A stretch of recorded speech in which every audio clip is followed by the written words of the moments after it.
This is the knitted cast on. For this cast on, you do not need a long tail, just a tail long enough to weave into your knitting once you're finished. Work a slip knot. Wrap the yarn twice around your fingers, lift the bottom yarn over the top yarn, and pull up on that loop. Hold the tails so they don't pull out. Make sure that the right leg of your loop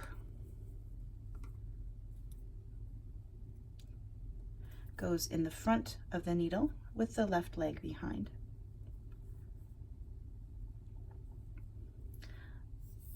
We're going to knit stitches onto this stitch to create the stitches for the project. If you tension your yarn in your left hand, this is called picking or continental knitting. If you tension the yarn in your right hand, you're an English style knitter, also called a thrower. I'll show this both ways.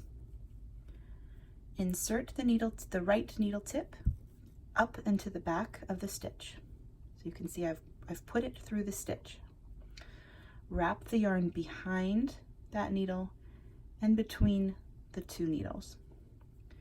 Then use the needle tip to pull up on the stitch, and make sure that when you put this stitch onto the needle, that the right leg of your stitch is in front. I'll show that again.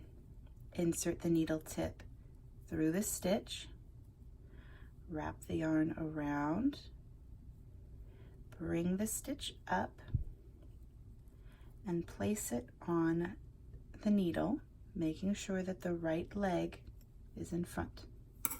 I'll do it one more time as a European style knitter or thrower.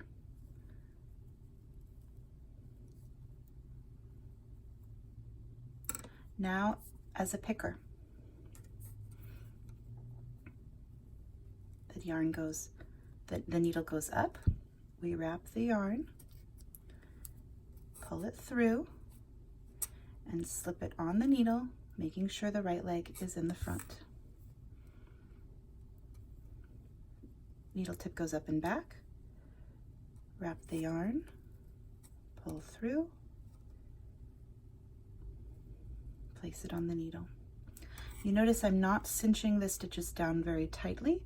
They need to be able to slide smoothly. If you find that you knit tight, go up to another needle size, bigger than your project, to cast on.